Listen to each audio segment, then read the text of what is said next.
Oi, papa. Ni de area. Era ni de mudiake. Sabe mudiake. Ni de area ni akere ni a. Mama. Ati o hana. Ba pe ro wow. I want to know what Epe ka. Oi.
Ni never watch a body, no sir. Yeah, okay, I come on Oduagbon. They to go play. Oh, my kid with day. All do me on children. I'm the guy. I'm Alimu. I'm Yoka. Every year we don't have to go out. You got one no. Tell you no. Oh yes. What it's not common to complex no, you always make it. One about me, you only see your say, Imagine friendship because woman, or when you're not pass back and family as well. You're so wicked. I tell a manager, I told me, don't you not go to your body. No, good morning. I go one. I can't do I go office, don't know many business to go. Nonsense. I tell manager, all night to your bottle. When you don't talk about don't know where you go. When they sell at the office now, all don't know where you go. We are never boy, but I can't do if you don't like I the lady just be distributing. Of what I know, boy. There is no brand on it over a condom never go.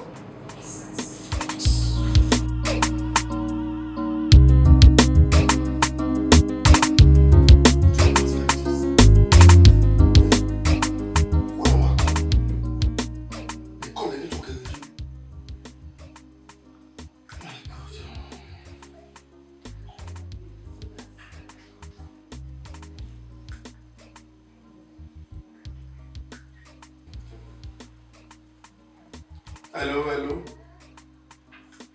Hey, good. Oh yeah.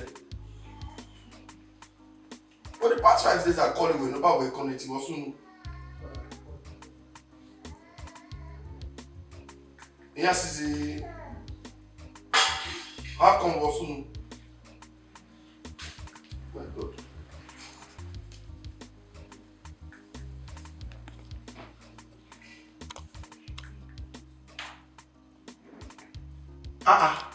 We ma pay here. All the receipts na velo magba. What yes? We so dey we are due one. Oh. We got you one, let me control we are due one. Don't worry. In your release we are there. Even we are there. What of them work on it? When we are there? Oh, we are okay, we are for the past 5 days now. Who day? More where you are, what do you are? Me go on we are to where day. Okay, mama kusu when we who day. O kwa you don't ya wa. Problem me from ya na come.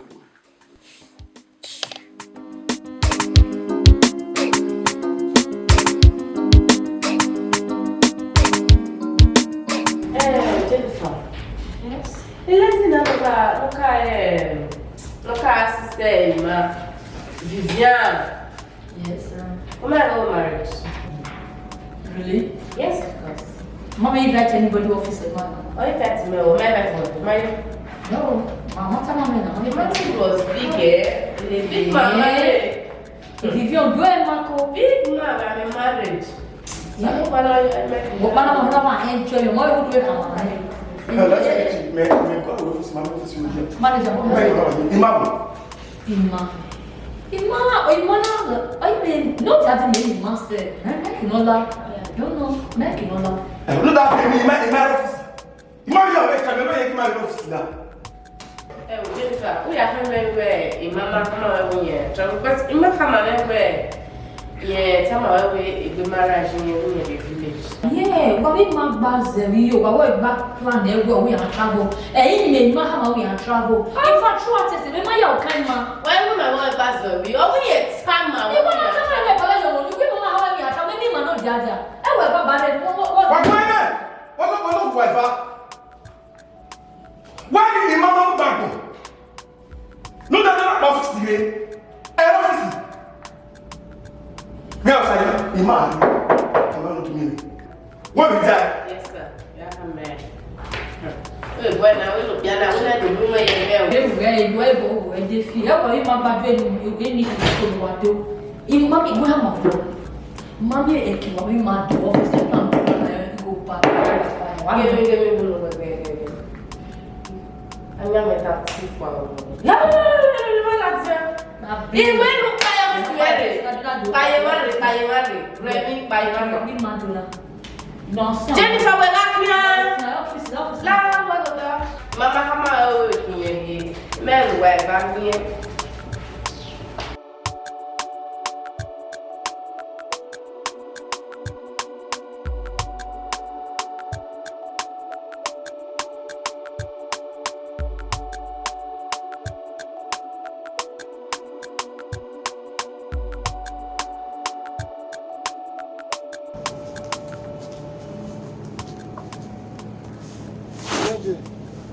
Mr. Emma. Oh yeah.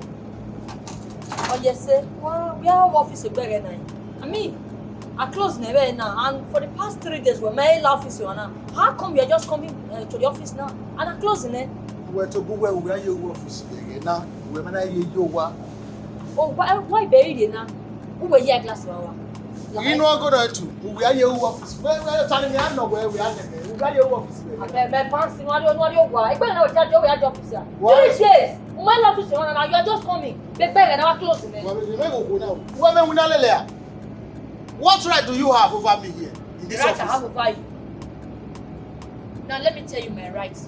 The right I have over you is that for the past 3 days I've been in this office working, and you are busy receiving salary without working for the salary. Hey, but that's how when I went right in you, I have to tell you, I office now. Whatever. Now, when the office is here, I hope to resume. You don't have the manager, I can do that in 3 days. And then the ammo feel with me. And then the ammo feel with me. Try to which I'm having a go where there. I will lock you up. I can never my new office one and a. Whoa, they were very sorry in another one. Where is the secretary? Where me answer that I manage where the office is. I don't go then I'm to try. The certificate. Who not trouble? I come. When I was secretary. If I bought the office on the office. You went by my home. You were here. I put you.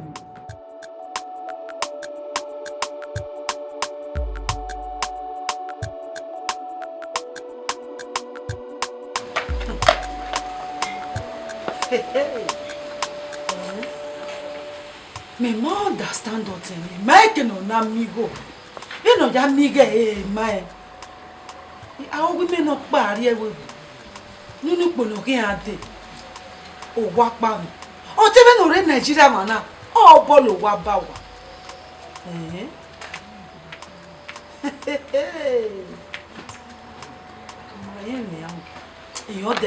Yeah.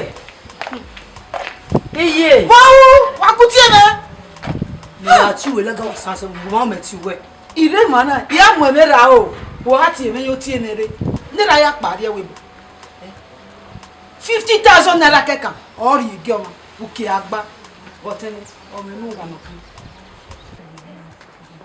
50,000. Ori re buki agba. E wo ira mi we tu we gbove o tu we na. E tu o tu we na o mo mi are we go.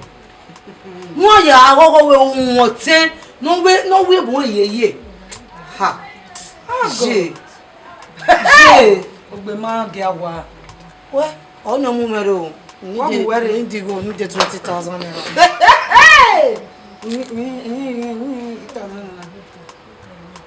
Kọ́lera. Mo me fo e fo gbo bona ti era. E ra ni gogbo ile. Ní kọ́lera ewe ya ra me hin awo ọmọ na yo na ya kọ́lẹ̀ Ma no dere money wa kọ́lẹ̀. Ni bi 20,000 naira no. Shoga ti kere ni go yo wa na.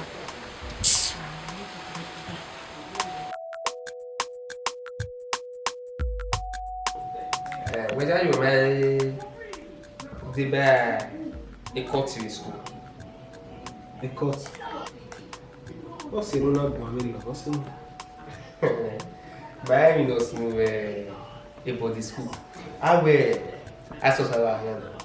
Me again, like Ogasha would. But I only has a tana. I'll get you some. I only now feel professors to produce.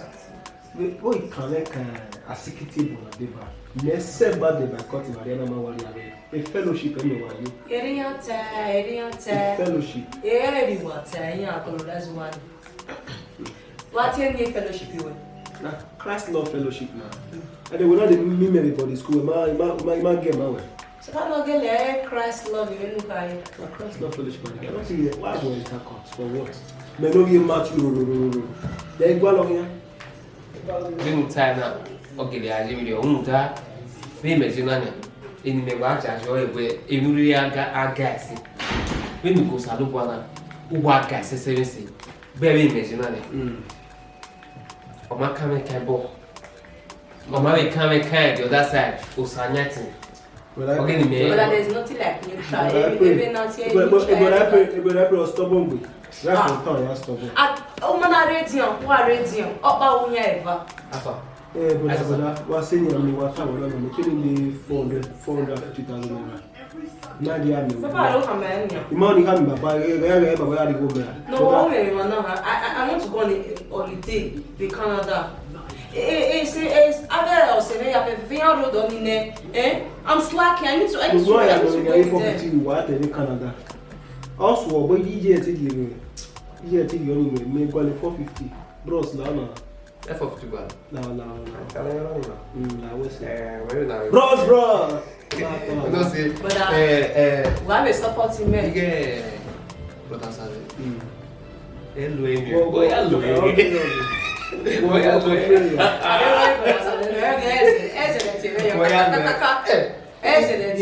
yari go le bini me donare afi emi even when they are settled also bucket so that we will send a transfer. Even now, walk.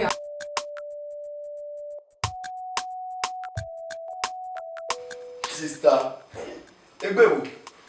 Egbe no wa. What about me? They put on very soon now. Because we love me teaching after 7. I don't want to me as a couple, but no, yeah, you go to it. What's soon? I never do where I don't tell. I don't wait. I will talk about so we join my eye. Okay, hi, watching now. Another money give I give man. I never left where I did. No, I had to be my mom. No, me, oh, you better out there. Very soon.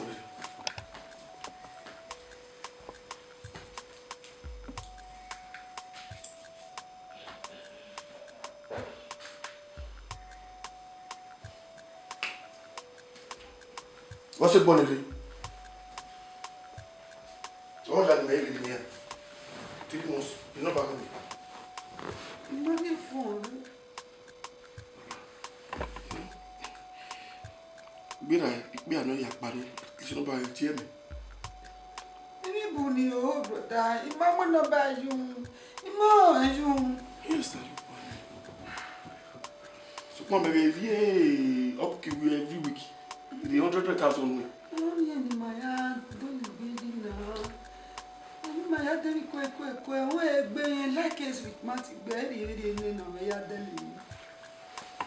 Oh, yeah, for a back when no any yellow.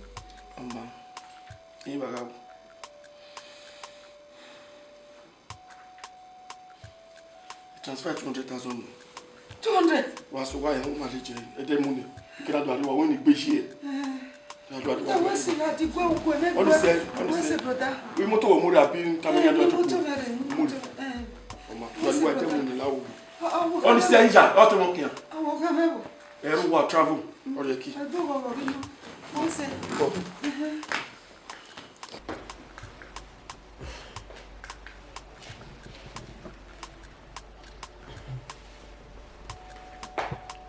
That will be 50,000 key. No, in Nigeria, when you have to make it away, you marry by on and transfer 200,000. 200,000.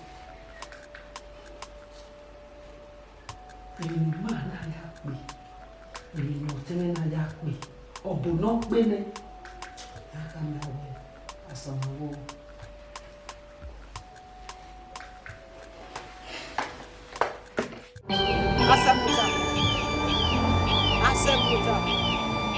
Asemuta. But you that you have at the right here. They go back to you. A natty on the Kundam or Poluwa. On board and get Matthew. No, we got it. Yabu, where are you? Oh, Donny. They need to be some of you. Okwaka liyekeneti eze okwaka liyekeneti eze meto bi mega ti o na bu nke ni ka mo ya wo yin aso kan ya wo wa kan ni ni time yo ke anji IT wasunu dawo ya no we ba ni dela no ki e ba ni hia imeje ki bo bi na ya je ki le ba ni mo yo me la wo na Sato me understand the wasunu e no sunu why you manana why the palo do aro o we pa lo yo sara ikata mo teme o gba lo ko no mo se to time na why tell you o be ba na obi ara o we mi na mi me a Sato me ki we gege me se no ya jine Sato me go go amedio no na wo mo ni me o ka to ku ni ni Sato me go go amedio o mu we go meneti Ija Ati baby gele no Laro wa me o ko no yere no no wa ge yo wa boya Shogwe me ba ila egeti si ne hin voice wa me Sato wa e ba tale me yi ya ge la no we ni ya yi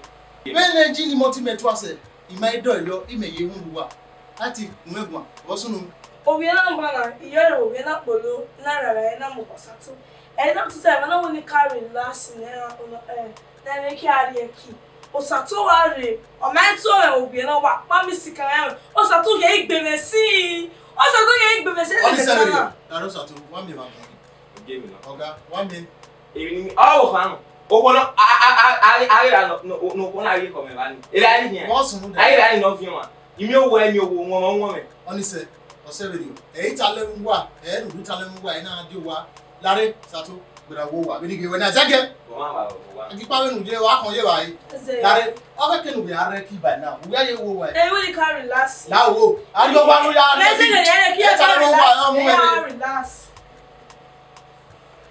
o sa ka ba nu wa bu mena imeji wo yo se me wa wen wa la dan wa ya ri we so wo ye we mu nu wa e mu nyina atale wa o si wa etu wa me no we o ko ni we si ni we na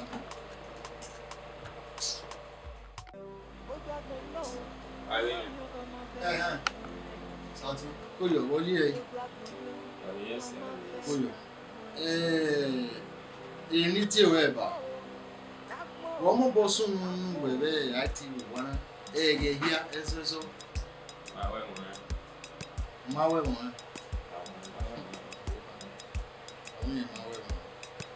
Me dege no mawe mo e wo ta mi ni. Yo momo. E yo yi me ti we na. Èmi ni no si e no ruwe kuwa na we me gbe ni nero. We gu me gwa, ze bo tun no. Mawe mo, kinu ya ge la wa, mawe. Mawe mo na. Ama me no wota. O mi e wala mo ya. Mami. We be mi e igora ya. Mami. O mi e mi o se dan ro paro. Mami o ko. We ba o nu we ba di kiri o. Ya. Titi mi o ye pelo ya di. Me be wa, ya. Na gele ba di ma we. Owo kan ye, ma me wo gwa e. Awa be su we bu ba. Eri hu yi. Ihu. We alele ni awu. We te do yo bo du ziga we. Adam yin. Unu na ya wi kere se gbe sukma. O e ti mo na yutagbon na ya fe. E o ya me ti we na. Be na wo ti. Ni bu wode. Nu la o, nu da o wa nezoji. Ese ti de ikuwogie ye. We me yo bono yo me. Iri yen yi. So ko ma no yen me ko ni ni. O fa ide gbe ge ko. Idebe no water we. Then we to buwe no mudia na tomato sabwa. Then we ikpolu wana se. Then we to buwe hokun we se. Then we ikpokma se wana. Ebi me ma ikpokma. O ka me ma tin. We ki we me yubo no de ba. E na ya yubo. Ba yo. Wenu were yubo no ye. Iri yubo no. Ma ho 020 no din. E ya to gwana. E do we no ka weze. Awon e bi no din ye. Alele uniwe ni hunyi. Ai duzia. Iye no bi me wuwe. We mi nyi so no ni. E ti me beta mu we so we ata me we ni ji manyi we nu yubo we ko se ai. Iri hunyi ma o be su we gbe ban e o ya me bu wo din na. Nuda ekinezo ye o wani eseti de now ikuwogie ide now ti o eba ya bi yin o so ba no gi a ebe nu ta na no je ri ori on we o aya ti o eba oyo yeka ese so de ya eso ya ko no woman. Back to town. I used to be my cousin. Good one.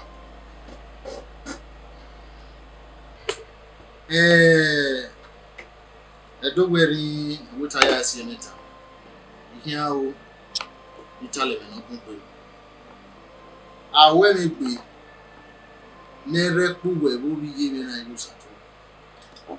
Kumale lelo ya roi no soto me amwe o we ya ibiso wa ezo ya bedo wa me so be ni kele ba o we ni me abala gate e mi na hu wa me ma soto ya ta ma yogo yo o ita ori morionia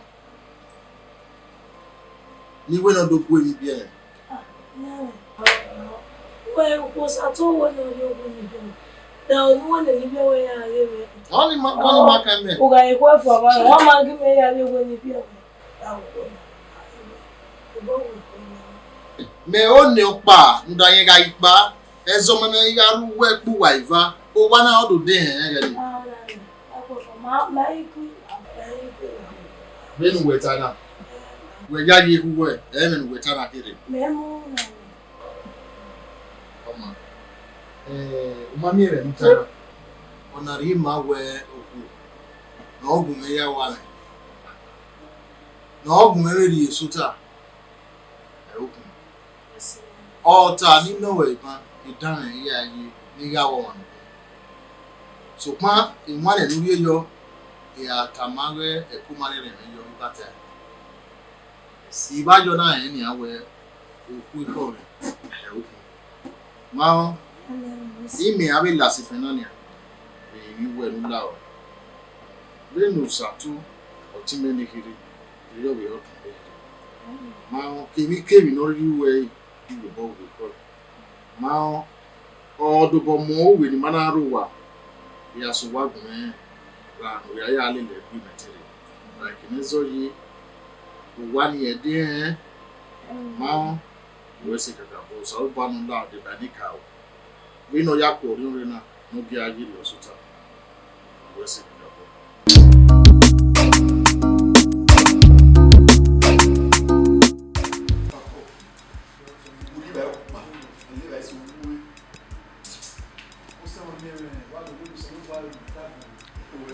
television wa na wa ye people ya wa ko wa to beti ha o Mami. Oi, baba. Koji. Sai. Baba ni. si wa ta mo wa le ma ni aye na aye se o How are you? Welcome. Egbe. Mami, welcome. Go here. ni aye I'm good. Don't wa le de ti ame na ma pe ki go re pa na we do mi o tele yeah we je so do si pu do ti ma wa le ti na ye le pa je we Egbe. wa ye bo Any danger. je to ta si ke ebi ya le je na tele Ese Mami. Koji. Ko mira. ni ko ba ni We full of people. Adu tu wa people. e do le na se Ka ba bo wa. Epi wa mi wa po. Ko ma de o ti mi. Ah, igbe wa bo wa. O we su wa. Mo ma de baba. na wo Ni ku gi ma lo pri. Ah, ka ba. Ó wà yìí. Lọ fún. But I pray. What did they say? Para. I do yeah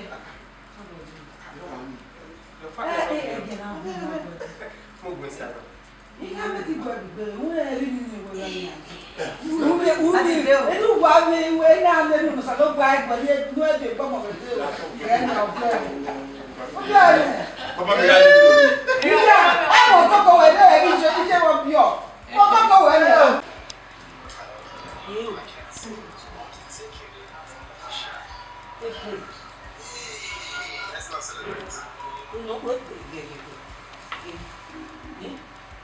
what is this thing doing to yeah you can again I mean my come Daddy. hey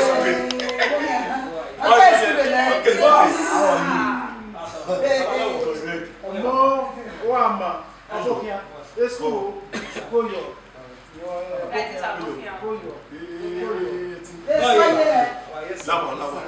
Iye ko ma le le. Egbe lepe la wa. The boss. Correct. Good boy. Sasa washan. Oh yeah. Atesa. The bros. Pele. Sosa. Wala wa Afa. Asko. Iye wo wa dia. Ai ko be. Ai, ona we wa we. Wa me na sister. Olo gbe na o. Ele mo e mani. Ki ari wa. Safa. Ori ba ere. No, I just come. Mama di mama. Yele. Aka gba to bo e. ebe o le mama wa ko yo Iwu ko le na bo kan iro wa. Ena ma iwe gi ma lelele.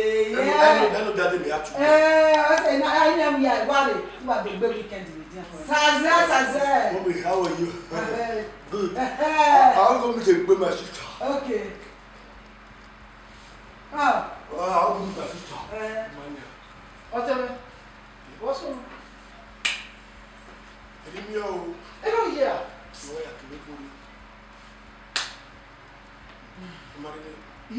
O meu não sou do vai ter valor to aí. You take it Na mai vale nai. Na mai la. Wa ma ko ya do sikito. Ke to ko ni ji we do. Anya wo ma ya bi e. Nye wa ri o ga ma. Du ma wa gi. Awo wa ya. O wa ni. Mo re o ga ma. O so kwa no ke aje bi. Esa ke na ke de. Ma yo. Eru ni ma o. Sister akukwe na gwale mi te gbori na o. Ego re na ma da de ke ni mama ela. Do dogo bo, dogo church. Wa ma ye te na ro pa na me ke ga ati ro ya sudu. Na obi en beta mu we. Mama me. Na pele. Suma izi Stress ya. Bomb. Udo. Láti ebe. The bros. How are you? Correct guy. Baba. You go after. Para saze moi. Me la ko egbe. Ya wa ba best no ro we. Best. Tell me not just. Who's waiting? Bros, what wa me? Huh? Say what I April. Okay. What you going to do for here? She's a visitor. You know, Do your head. already twin Where mom. you So go, my room? she's free to No, e be make no ye. E ba na gbeji. E mo ri e ba re. Where you go, my room? Be na gbe mi. No, e